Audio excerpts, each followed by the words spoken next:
This is part 2 of our discussion of all things strawberry. Last time we talked about pre-plant and transplant, and today we'll talk about flowering, berry sizing, and strawberry care through harvest. With us in the studio are Doug Greer, our Senior Director of U.S. Domestic Sales, and Barrett Smith, Eastern U.S. Sales Manager and Agronomist.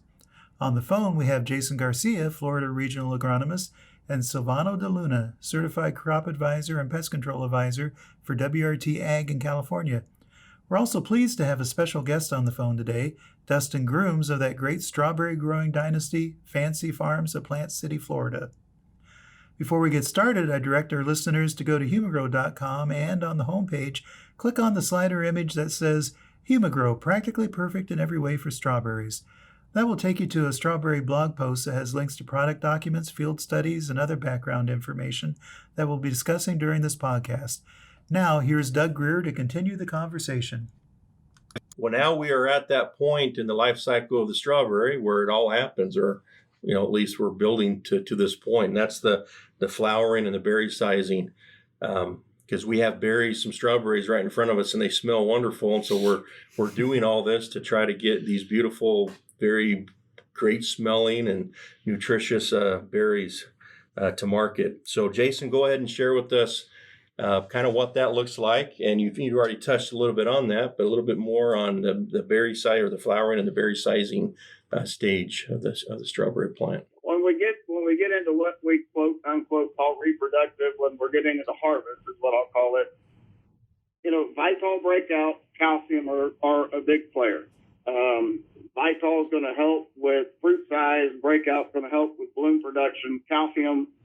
And one thing, let me just say this with our calcium. It is the only calcium that I know of that will actually translocate throughout the vascular system of the plant. Most calcium products, a calcium nitrate, usually gets fixated at one point, wherever that plant needs it. It's not mobile once it fixates there. So calcium plays a huge, huge role. And if I could say anything to anybody is, if you're going to do one thing, calcium and superphos, you need to keep applying it throughout the season, and depending upon your ratio of applications as far as your spraying foliar applications, we can adjust those rates to meet. Once we get to that point, it's game on, and it's all hands on deck. And I know Dustin does a really, really good job monitoring a spray program, and he's one of the best at monitoring a spray program and figuring out what needs to be done nutritionally. And there's things that we can add and things that we can take out to make sure that we're pushing that plant to its potential. Something I'd like to add on top of that is whenever we start seeing all them blooms out there, we're here in Florida, we're always at 10% bloom.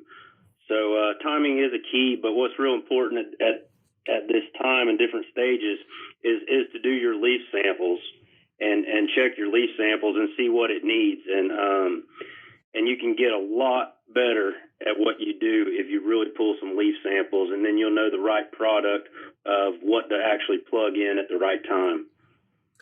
Dustin, a question for you. How often do you typically do those samples? So on leaf samples, I typically do them about twice a month. I wish I could do it every week, but, about twice a month, which I do them on the 1st and the 15th. Is that common practice in Florida with most of the growers? Well, I'll tell you, my dad never pulled a leaf sample until he had a problem, and he's been farming for about 45 years. So it's not common practice, but more and more people are starting to do it because I guess you can say you learn from your mistakes, and you can actually get ahead of a problem and before it starts. Sure. Is there something that perhaps surprises you sometimes? You've been doing strawberries a long time. You probably can look at a field and have a pretty good idea of what's going on, but then you do a leaf sample and something comes up. Is there anything that surprises you that you may not have been able to see just by looking at the plant? Yeah, when you see it at the plant level, it probably started 2 weeks ahead of that. So you're not behind the 8 ball at that point, and you need to adjust fire on that. And to chime in on what Dustin just said, Dustin nailed it. When you see a deficiency in a plant, it's definitely been there for 2 weeks. So it's definitely time to make a correction, things of that nature, and that's the importance of leaf tissues. And some of the growers here in Florida are getting a little bit better and see the importance a little bit more. That's why I love working with Dustin, because he's progressive and he manages the farm the way that it should be. It's just kind of one of those ordeals that once you see it, it's been there. So we're already not meeting the plant's nutritional value. So now we just affected yield. So my point on meeting the plant's demand is, how come we can have 30 blooms on a plant, but we only harvest 10% of it? Because the plant starts aborting them or whatever the case may be. Yes, there could be some weather issues or whatever, but if that plant is showing us that it has the capability with the Huma Gro products, if we're doing what we need to do and making the correct recommendations, we can harvest more than what we're currently harvesting. That's why some of the yield data that y'all are going to go over later is showing such an increase in yield. Thank you, Jason. So with that said, Barrett has a lot to share during this stage of the plant. Some of the products that have shown very exciting results that, once again, we'll share now here coming soon with those field trials. Barrett? Yeah, I think you all have nailed it on the head. I think we're all on the same page there. And in the research that we've done out of California, obviously the Vital, the Breakout, at any time is going to be great. If it's just the Vital, if it's just the Breakout, if it's a combination of both, we'll take it. Yes, all the above. They work. A lot of times we'll throw in some calcium as well, like what Jason was talking about. They all mix beautifully with the pesticides. If they're going over with the fungicide, we can piggyback in with the Vital, the Breakout, Superphos, whatever it needs to be, any of the micronutrients that we need. And the nice thing about our Huma Gro and our Fertile Gold products is that they tank mix very, very well, and they help the pesticides able to get in that plant and work a lot better as that microcarbon technology complexes with that. So the only thing we try to recommend to growers and to retailers to understand is that as we put in our products in our tank mixes, to make sure they back down and use a lower label rate so that we don't burn the plant, and make sure we don't spray in the middle of the day as the temperatures are the highest. So a couple things there. But the data that we have back on the Vital Breakout looks very, very promising. Great yield increases, great ROI there. Some other tricks that we like to do, obviously the Max Pack is a great micronutrient blast. We just kind of shotgun effect it and take all the micronutrients all in one shot. As we get for I guess I could probably talk a little bit about sizing, but Super K is a great fruit sizer there. If we need some nitrogen there, Super Nitro works great. I mean, a lot of this stuff has been tested and tried on a lot of crops. We got some data on the California stuff as well, on the supers, Lucky 7, I think a little bit, Max Pack Calcium. So those are some fun things that we can just put in, and we just do a couple ounces per acre and we see a great response. So we've got the Vital for vegetative growth, plant health, vigor, Breakout for the female, the reproductive side of things. So we've got the more blooms, stronger anthers, great physiological response there with the Breakout. The Golden Pro is a product that we like to play around with more. Golden Pro, I'd say Vital and Breakout are more focused towards the plant, whereas Golden Pro is more focused towards the fruit itself. It's got a high phosphorus, high calcium, NPK, a couple other micros in there, and it's more for the berries to help with bricks, with color, with fruit sizing. And I know that in Florida last year I know every year that I've seen strawberries, we struggle with what are they called, bullet berries? Jason and Dustin? Yes. Yeah, that's due to the heat. Not only mainly soil temperatures where the berries are ripening and they do not have the capability of fully developing. So yes, we do call them bullets. Yeah, so Golden Pro might be a good response there. With any of these products, with the nutrients, with the Vital Breakout, what's really fun about these products is we see responses both in the drip as well as a foliar application. I've seen growers that we tell them, hey, apply Vital and Breakout. You'll get the best response if you foliar feed them. and then they don't have a sprayer, or there's a small 5-acre plot, or 10 acres here, and they can't get a foliar application in because it's raining or whatever it is, they'll put it through the drip. And even through the drip, I've had growers say, hey, I've just used Vital Breakout in my drip system, and this is the best crop I've ever had, and I've been growing strawberries for 20 years. So they have really great responses with any of our products, either in the drip or the foliar aspect. Last but not least, definitely, but when we really ask the plant and do a tissue or a sap analysis, even better, and ask the plant what it really needs, and as we push all the micronutrients and we don't have anything lacking, especially with our technology, we don't see just a greater yield or just a stronger flowering. What we're seeing is better health for the plant, better health for the quality, the nutrition value of the fruit. And that's what really gets using our products exciting. Everything else just skyrockets, not just the yield, but as well as the quality and in the fruit as well as the plant. And Barrett, keep in mind, balanced nutrition is key. We can't continue to do historical treatment things that we've been doing and this, that, and the other, and wondering why. Hey, I did this 10 years ago and I had X amount of flats per acre, and I'm doing the same thing now. You're absolutely right, and I love sap samples because you're getting kind of a history of where that plant is and where it was at the point of that sample. But I'd like to go back to your comments on Golden Pro, and this really plays in line with something, as far as increasing bricks. That really would be beneficial to Dustin at that point, because we do have, some guys that have contracts for processing, and their bricks have to be at a certain level. So it would be right. That would be very beneficial to that group, but more importantly, Dustin, that's on the line with us. Well, lots of great information there. Thank you, Barrett, and Jason, everyone else. The one thing I wanted to emphasize again, and Barrett, you certainly mentioned it, is we're not asking for the grower to make another pass over the top. These products, once again, can be tank mixed with the fungicides or whatever other nutrients that may be already, they may already be applying. So whether it's weekly or if it's every 2 weeks or every 3 weeks, we're not asking that they do anything different that way. It's just adding to those mixes. Is that correct? Yes. All right. Yep. Silvano, anything you'd like to add about maybe how things go on during this period of time in California, or anything you've seen you'd like to add? Yeah, so out here in California, kind of to touch on what they were talking about, the tissue analysis. Out here, I'm not sure if they do that over in Florida, but out here, typically I make adjustments with lysimeters. So what I do is similar to the tissue analysis. Lysimeters going to be closer to like a saturated paste. So when I see the results of the lysimeter, then it kind of tells you why things are being tied up or what's wrong. And then that's when you're able to make some adjustments. So if it's not being, you guys aren't using them in Florida, you guys should consider using lysimeters. And that's when you're able to use, pick your product. What I have experience with here in California is I've used Breakout. I like that as a foliar.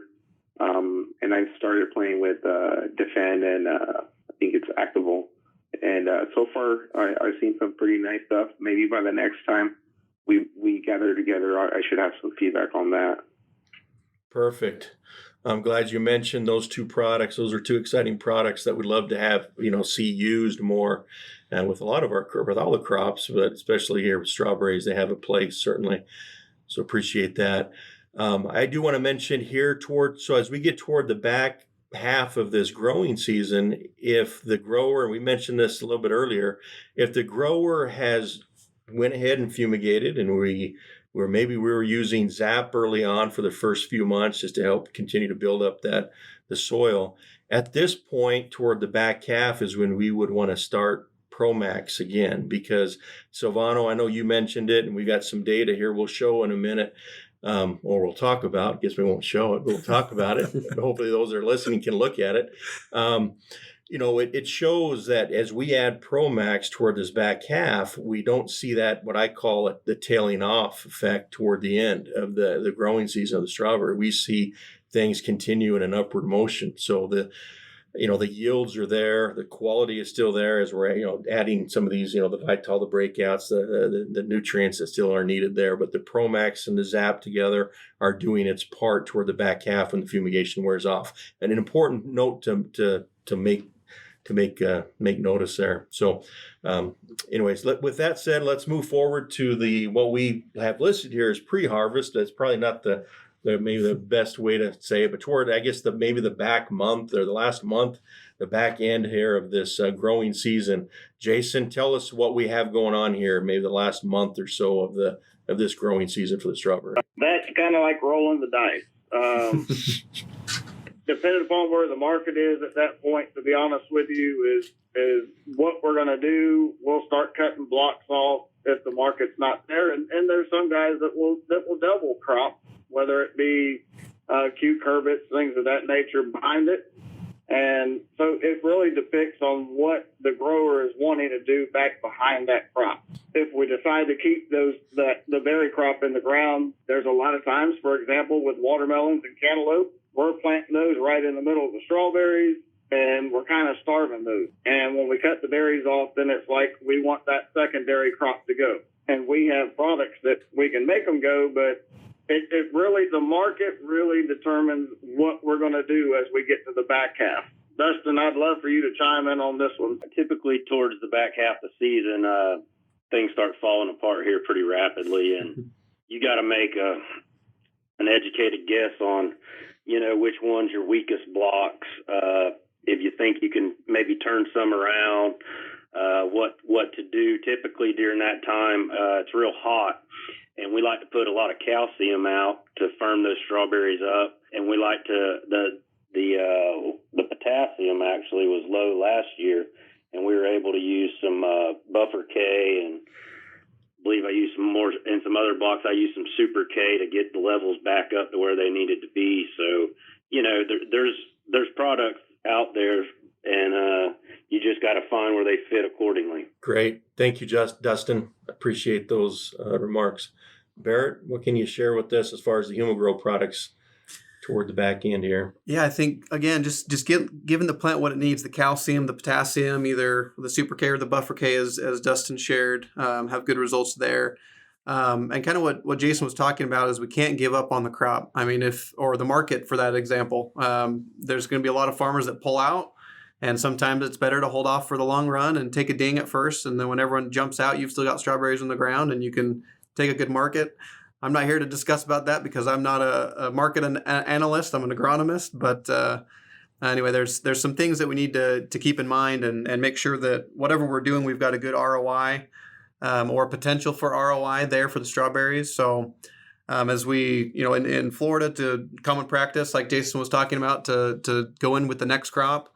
And what's nice about the Promax and Zap again is we don't have to worry about planting a watermelon plant in a disease-filled field where we've got Promax and Zap to come in at any time and replace whatever we're doing there and keep the plant healthy and to keep the soil healthy and really keep everything strong and healthy as we get going in the next crop. And we saw that, Dustin, if you recall, when we decided not to do the last application of Promax on that block, and then you decided to put squash in the ground over there. I remember when I showed up the field, your dad brought over a plant. We had some nematode pressure, and the first thing we did was shoot Promax. Yeah, that's absolutely right. We got down to it, and that was one of the blocks I cut off, and we got busy, pepper, squash, you name it, and it's organized chaos there at the end of the season, what we're going to do, how we're going to do it, labor, and I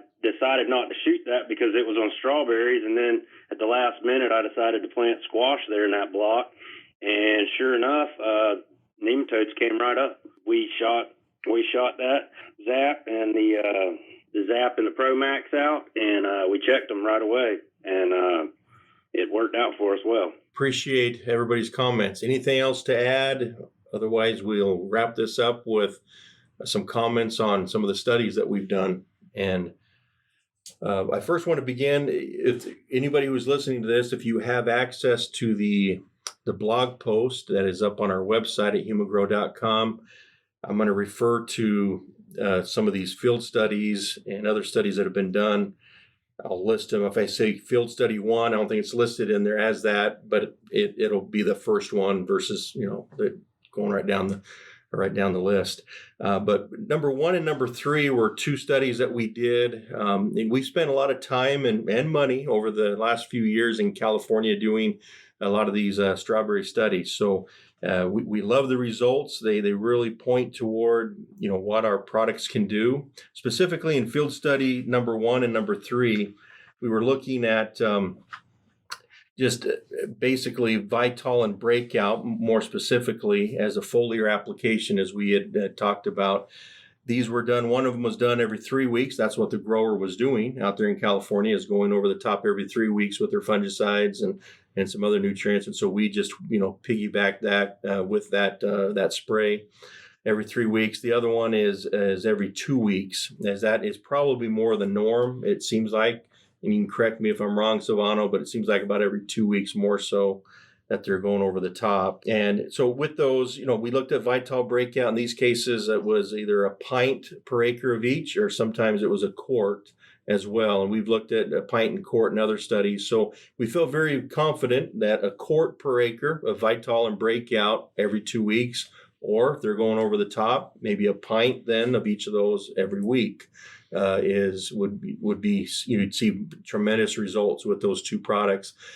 We also incorporated in these studies calcium, of course, as we mentioned, the importance of calcium, especially as these strawberry plants are the yields are quite tremendous in these studies. The calcium is that much more needed, that extra calcium.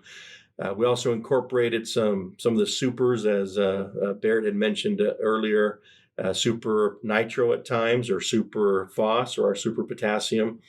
As well as on one of the studies, we used Lucky 7, which is a 777 combination of the 3, and then of NPK, and then also some micronutrients. And that was really a good product to use, just to kind of, especially if you have a grower that's not maybe taking samples every week or 2. So, but all those, they all work. That's what's really exciting about Huma Gro products. They work in different ways.